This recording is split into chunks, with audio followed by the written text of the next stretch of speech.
자외선 하게 되면 1급 발암물질로 규정되어 있습니다. 피부 탄력을 직접적으로 떨어뜨리고 건조하게 만들어서 피부를 늙게 하고 심한 경우에는 악성 흑색종 같은 피부암을 유발하는 그게 자외선이잖아요. 그래서 제가 오늘은 선크림 제품 살 때 요거는 반드시 확인해야 된다. 선크림 이렇게 바르면 피부에 트러블 생긴다. 그래서 나한테 맞는 선크림 찾는 법 명쾌하게 알려드릴게요. 선크림 여러분도 저도 뭐 이것저것 정말 안 써본 게 없을 정도로 많이 써왔고 써봤거든요. 많은 분들이 그래요. 막상 선크림 사려고 보면은 정말 종류도 너무 많고 용어 때문에 뭘 사야 될지 더 헷갈린다 하시는 분들이 참 많거든요. 자외선 차단제는 크게 두 가지로 나뉘거든요. 유기자차하고 무기자차. 여기서부터 어렵다. 자차가 뭐냐? 자외선 차단제의 줄임말입니다. 그러니까 자외선을 차단하는 성분이 뭐냐에 따라서 구분이 됩니다. 유기자차는 말 그대로 유기물질을 사용해서 화학 반응을 일으켜서 이걸 열로 배출하는 화학적인 차단제예요. 반대로 무기자차는 말 그대로 이 무기물질로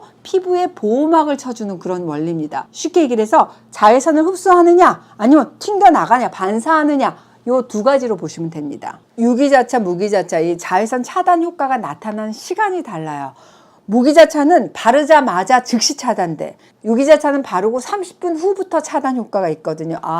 그러니까 무기자차는 외출 직전에 발라도 된다. 유기자차는 외출하기 30분 전부터 최소한 발라야겠구나. 아셨죠? 그럼 둘 중에 뭐가 좋아요? 사실 두 가지 종류의 선크림은 각각 다른 방식으로 작용하기 때문에 둘 중에서 뭐가 좋다 이렇게 단적으로 얘기하기는 어려워요. 오늘 영상 보시고 내 피부 타입이라든지 선호도에 따라서 각자 맞는 선크림을 선택하시면 됩니다. 먼저 장단점을 비교해 드릴게요. 유기자차의 장점은 일단 백탁 현상이 허옇게 안 돼요. 그리고 발림성이 참 좋습니다. 그래서 화장을 해도 메이크업이 안 밀려요. 이건 장점이라고 할 수 있는데 단점은 민감성 피부에는 굉장히 자극적입니다. 그래서 알러지라든지 트러블, 눈이 시린 현상 나타날 수 있습니다. 그리고 이 환경 문제, 유기자차의 대표적인 성분 하게 되면 옥시벤존, 이 성분은 논란이 끊이지 않습니다. 스탠퍼드 대학의 연구에 따르면 이 옥시벤존이 말미잘 그리고 산호에 악영향을 끼친다는 걸 확인했다는 그런 보도가 있었어요. 판단은 각자의 몫이겠습니다만 뭐 해양 생태계에 나쁜 영향을 미칠 가능성이 조금이라도 있다 이런 점에서 해당 성분이 들어간 자외선 차단제 사용이 좀 꺼려지는 것은 사실입니다. 그래서 최근에는 옥시벤존 등 이렇게 유해 성분이 안 들어가 있는 친환경 유기자차 선크림도 많이 나오고 있어요. 반면에 무기자차는 딱 두 가지 성분만 기억하시면 됩니다. 티타늄 다이옥사이드 그리고 징크 옥사이드 이 두 가지 성분이거든요. 티타늄 다이옥사이드는 자외선뿐만 아니라 가시광선까지 대부분 반사해버려요. 그 정도로 차단 효과가 뛰어납니다. 하지만 단점이 있어요.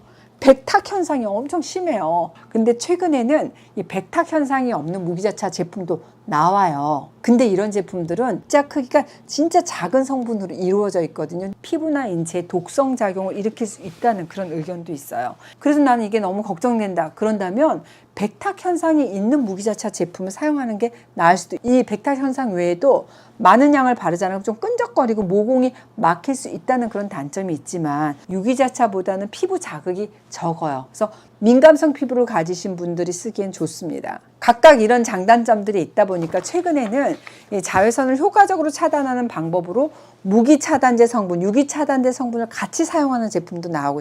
그럼 원장님은 어떤 제품 사용하세요?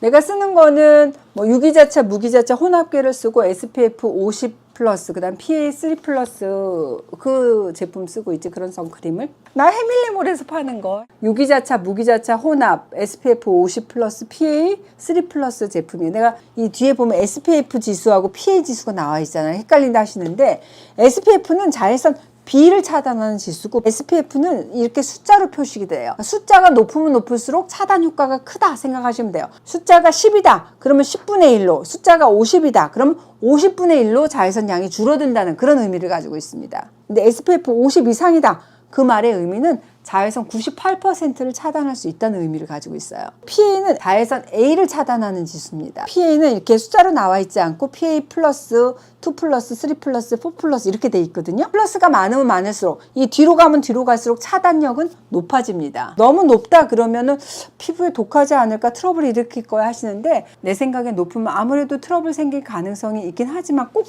비례하지는 않거든요. 식약처에서는 비교적 짧은 야외 활동, 집안이나 사무실 이렇게 실내라든지 봄철 산책할 때 이럴 때는 SPF 15, PA1 플러스 이상 제품이 적당하고 또 자외선에 장시간 노출될 때 스포츠 활동 같은 거 할 때 이럴 때는 SPF 50 플러스, PA3 플러스, 4 플러스 제품을 선택하는 게 바람직하다 이렇게 권장을 하고 있는데 땀이 많이 나거나 자외선에 장시간 노출될 경우에는 수시로 이렇게 덧발라줘야지 자외선 차단 효과를 제대로 볼 수가 있습니다. 이렇게 정리하고 보니까 와, 이 선크림 하나 고를 때도 좀 고려해야 될 게 되게 많다 생각이 드시죠. 마지막으로 식약처로부터 기능성 화장품으로 인정받은 제품인지 아닌지 그거 확인하는 것도 중요합니다. 제가 어디 가서도 피부 좋네 이 소리를 좀 많이 듣고 우리 해밀리님들이 댓글로 김소영 원장 피부 참 좋다 이런 얘기를 해주시는데 자외선 차단제를 좀 꼼꼼하게 선택해서 바른 덕택도 있지 않나 이런 생각을 합니다. 그만큼 자외선 차단제는 중요해요.